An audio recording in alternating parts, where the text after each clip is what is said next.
Y es una muestra de integración. Este primer encuentro internacional antifascista, ¿cómo lo ve Patricia Rodas, ex canciller de Honduras, recordando, porque recordamos ayer los 40 años del golpe de Estado a ese gigante del sur, Salvador Allende, pero Patricia Rodas también estuvo allí presente, palpó, vio las actuaciones de la derecha de su país en ese golpe de Estado en el año 2009, y eso se rememora, se reflexiona y se recuerda en estos días. Claro, quiero decirte que hablar de las expresiones del fascismo, bueno, aquí vamos a encontrar, a aprender todos de quienes nos vienen a instruir al respecto del fascismo como ideología que se construye justamente en un momento en el que el mundo aspiraba a cambios fundamentales y se alzan importantes segmentos de la población obrera, del proletariado, de los sectores postergados en el mundo desarrollado, en los países industrializados, y nace el fascismo entonces como una expresión contrarrevolucionaria, contrainsurgente, podríamos decirlo, que eso realmente es un término muy continental, ¿no?, para poder detener la posibilidad revolucionaria en el viejo mundo, ¿no? Las expresiones del fascismo obviamente no tardan en llegar replanteadas a un continente que ya tenía en la posguerra no solamente la posibilidad de la construcción revolucionaria, de la liberación nacional, sino además la posibilidad de iniciar el camino de la construcción del socialismo. Y eso pasa en Cuba. Inmediatamente comienzan las expresiones fascistas a manifestarse en todo el continente y, por supuesto, en Centroamérica con especial crueldad, porque nuestros pueblos muy postergados con respecto al resto del continente sufrían la sobredimensión de la fuerza de esas expresiones fascistas. Sin embargo, quiero decirte esto porque en 1963, a principios de la década de los 60, ocurren los golpes de Estado en nuestro continente para instaurar dictaduras militares de la mano de la Escuela de las Américas y bajo la doctrina de la seguridad nacional del imperio. Y justamente en Honduras, en 1963, un día 3 de octubre, un golpe de Estado terriblemente sangriento, termina con un proceso democrático liberal que se había instaurado entre dictaduras, entre la tiranía de Tiburcio Carías Andino y lo que sería después la dictadura militar. Y ese golpe de Estado lo vivimos en carne propia. Nuestro padre fue la víctima de ese golpe, y luego, pasados los años, contemplamos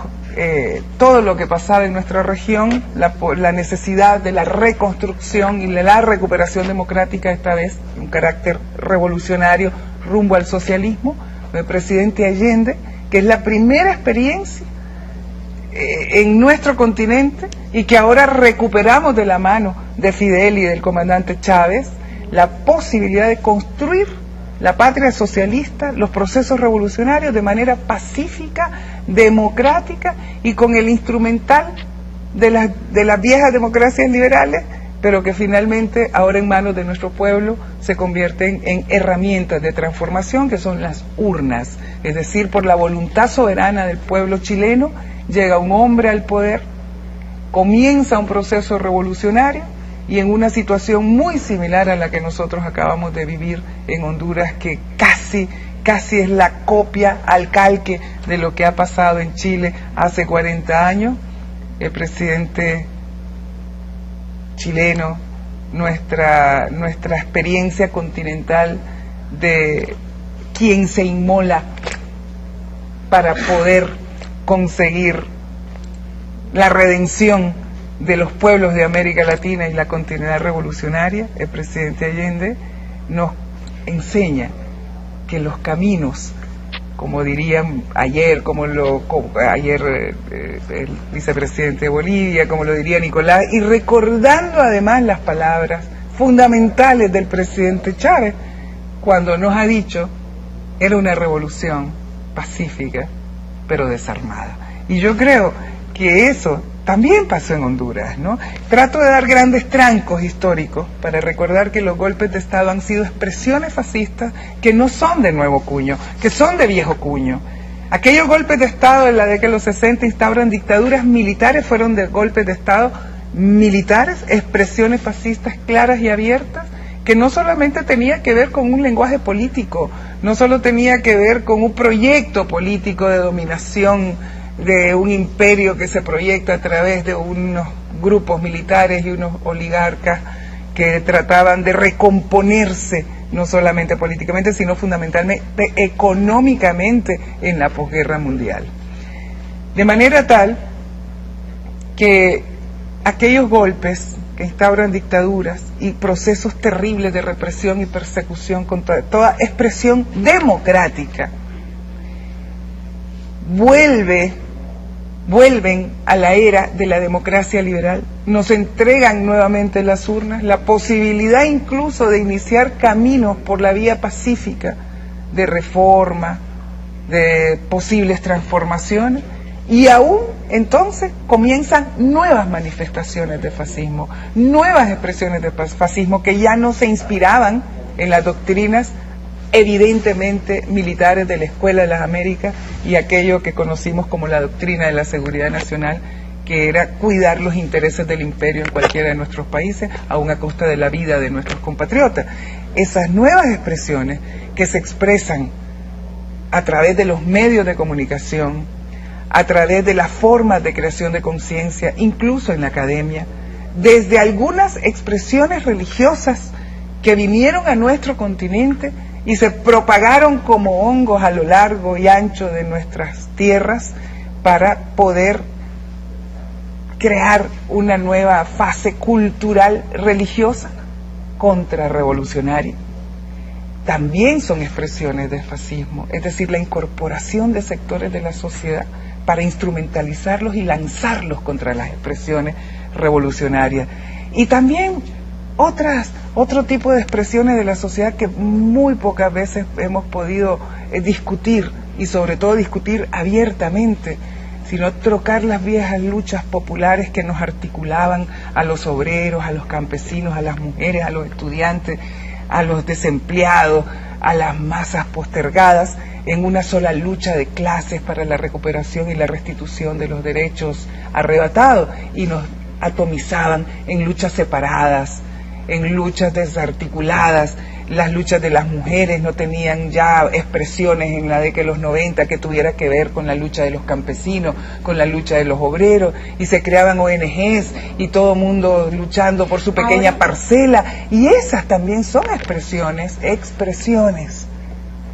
muy relacionadas con las construcciones fascistas. Teniendo claro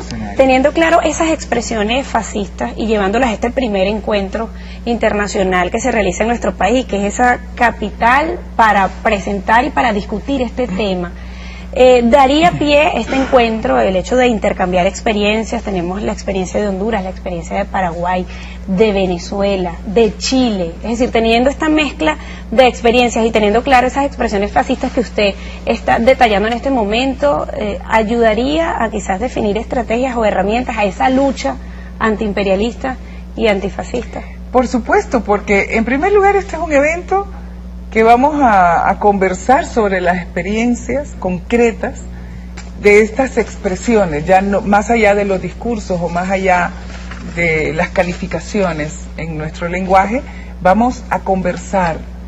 de la experiencia concreta de estas manifestaciones para hacerla del conocimiento de nuestros pueblos.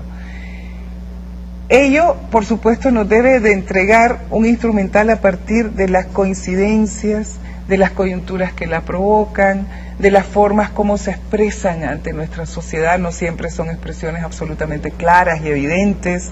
no siempre son expresiones que agreden la dignidad cotidiana de nuestros pueblos, pero agreden la dignidad de nuestros pueblos en forma total. Por otro lado, el hecho de que sea en Venezuela justamente, que sea Venezuela que se convierte hoy en la capital de la lucha contra el fascismo, en la conmemoración de la caída en combate del golpe de Estado, de caída en combate del presidente Allende y el golpe de Estado en Chile, el hecho de que sea en la tierra que recupera en la historia reciente la posibilidad de la construcción revolucionaria cuando ya casi nadie quería hablar de construcción de socialismo, de vuelta al pueblo, de vuelta del pueblo al poder, cuando se habían callado las armas y todavía no se recuperaba el nuevo instrumental, que ahora es democrático y por la vía de las urnas. Entonces en Venezuela se recupera nuevamente ese sueño que se había muerto aparentemente junto al presidente Allende. Y hablar de, en este momento preciso, donde el embate fascista retorna a nuestros pueblos con lenguajes ocultos, con claves ocultas que debemos descifrar, bueno, en la medida que seamos capaces de descifrarla, y descifrarla juntos, sin vivir la experiencia de cada uno de manera aislada y solitaria, o pensando que solo en nuestros entornos suceden las cosas que suceden, sin recordar que la articulación de la derecha es continental, que el embate de las expresiones fascistas son continentales, que hay un adversario común que pretende los recursos humanos, naturales, de nuestra conciencia y de nuestra dignidad, de todos nuestros pueblos, que es justamente la política imperial,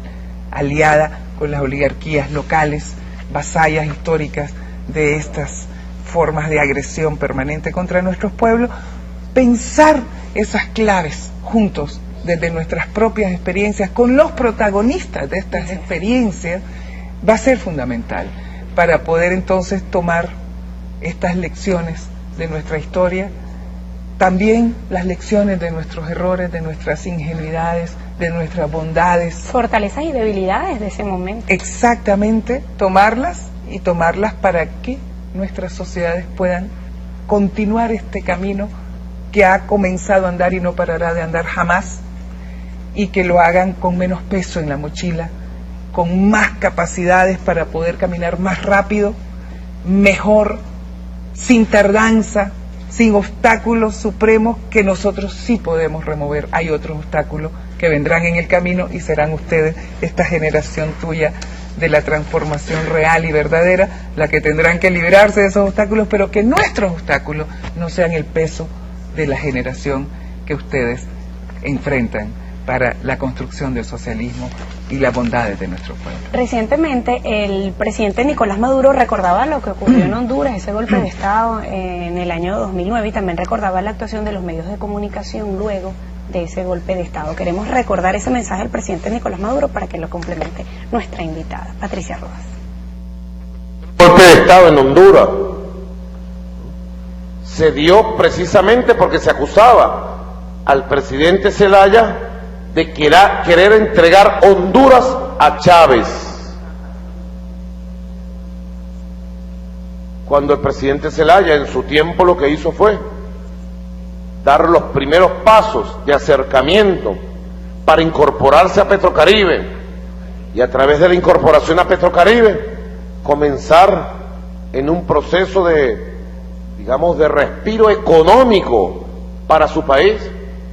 y luego incorporarse al ALBA. Y con la incorporación del ALBA, la única amenaza que había sobre Honduras es que llegara un plan y los que no sabían leer y escribir aprendieran a leer y escribir. Es la única amenaza que podía haber sobre el pueblo de Honduras. Pero se justificaron golpes de Estado, y luego se impuso durante un año una dictadura terriblemente trágica y cómica también. Prácticamente los medios de comunicación de Honduras concentraron todo su esfuerzo en estimular un odio irracional sobre este extraordinario ser humano, nuestro comandante Hugo Chávez, y sobre Venezuela. Un antivenezolanismo brutal se sembró.